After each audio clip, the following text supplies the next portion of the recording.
When you think of Terraria, you probably remember it as the 2D low-stakes block game where you fight silly bosses with your friends. But what if I told you it can be a lot more than that? Enter the modded community. Terraria is an extremely large collection of mods that can drastically change how the game functions. From stupid mods like the Goku mod and Reverse Gravity, to massive game-changing mods like Thorium, Fargo's Soul, and the biggest and baddest, Calamity Mod. Calamity is Terraria's most famous and infamous mod. It brings in thousands of new items, an entirely new game's worth of bosses and events, and slowly transforms the Terrarian from a mere warrior to a being who can rival all-powerful gods.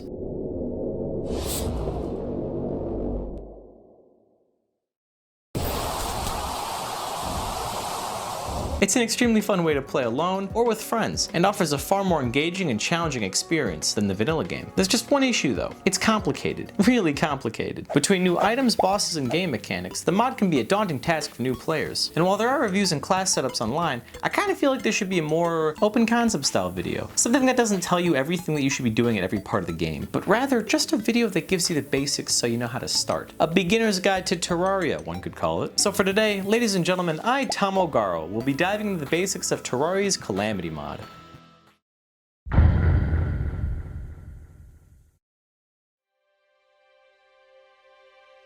The game opens with a custom title screen, giving the player a small inkling of the harsh and exciting journey ahead. Upon creating your world, the first thing you're going to notice is that, well, it's Terraria, but when you take a look at your inventory, you're going to find a small chalice sort of item, along with a little lore piece explaining the story of Calamity. The chalice item can toggle the most important and game-changing add-on of the mod, which is its post-expert difficulty modes, including Revengeance, Death, and Infernum. The poster game mode of the mod, though, is its Revengeance mode, which adds a new custom UI for bosses, new item drops, and most importantly, the addition of Rage and Adrenaline. Rage and Adrenaline are the two new fighting mechanics that the player has access to, appearing as bars at the top of the screen upon setting the game into Revengeance mode or higher. Rage builds up in the player as they exist and take damage, sort of like Mob Psycho and how his percentage is always going up. When you hit 100% though, you can actually use that Rage in a blast of extra damage boost. The boost only lasts a few seconds, but can be very useful in fights or sticky situations. Adrenaline, on the other hand, only builds while in battle, specifically when the player is not getting hit by a boss. If the player can dodge for long enough and fill the bar, they can then use the adrenaline for an even larger damage booster in the fight. This paired with the rage meter creates a brand new fighting style, where players can focus more on skilled parrying and dodging rather than just, I don't know, being a tank. It should also be said that both your range and adrenaline meters can be upgraded throughout the game, giving the player more time to inflict as much damage as they can while facing harder enemies down the road. So now that you know all about that biz, it's time to explore around and see what treasures you might be able to find.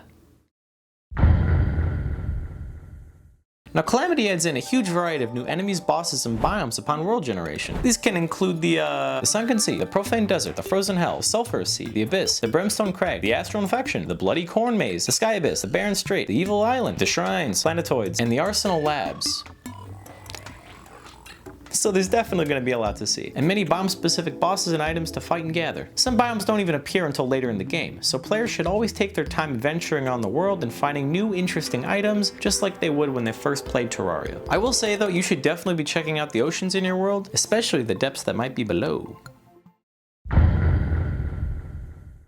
Now, something you might notice in the early game is that some new weapons say rogue damage. You might think, well, what the hell is that? Well, rogue damage refers to a brand new player class in Calamity known as the Rogue. The Rogue class is all about throwing items, which are a known staple in the early game of vanilla Terraria. This time around though, you'll be throwing shurikens and bricks at anything ranging from a common slime to the Devourer of Gods himself. Like this! Now, while the new Rogue class is really cool, don't let that distract you from the other vanilla classes, as they've all got massive upgrades to them as well. Melee, Mage, Ranger, and Summoner all have been given a plethora of new armors, weapons, and accessories that appear throughout the game's new progression. New mechanics for certain classes also have been added, like the parry system for Melee, which lets the player be able to right-click with selected weapons to parry and attack, granting various buffs and blocking the boss's attack. Now, the other classes have also been given similar mechanics, but hey, I don't want to spoil everything. Remember, this isn't a full playthrough guide where I tell you guys what to do. I'm just here to give you the basics so you know how to start. Now, Calamity adds in a lot of lore. In fact, it changes the entire storyline of the vanilla game and who you are as the Terrarian. As you manage to defeat bosses and rummage around throughout the world, you'll find ancient pieces of the game's lore, told through the lens of a mysterious, unknown being. These lore pieces eventually build off of each other as you progress, slowly letting the player in on exactly what happened that left the world the way it is, as well as revealing new places for the player to go that might contain secrets. I think this is an awesome way of telling the story of Terraria, and in my opinion is a lot more effective than the vanilla game's more sandboxy style of telling it. But to each their own, Terraria is an amazing game. In Calamity though, you really get a sense of the world's age and depth, and the impact that your character is having on it as you run through the gauntlet of bosses.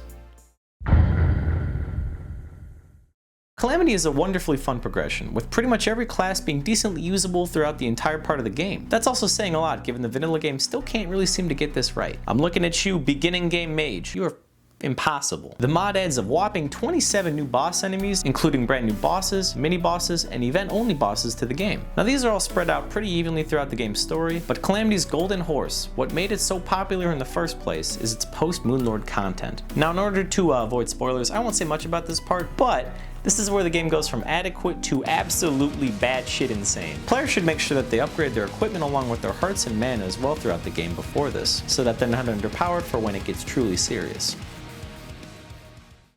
Well, that should be about everything you need to know before you start your first Terraria Calamity world. Let me know below in the comments what you thought of this new style, and tell me what your favorite Calamity boss is. I'd like to know. Mine's Crabulon. I like Crabulon. Anyways though guys, I gotta jet, so I'll see you on the next video.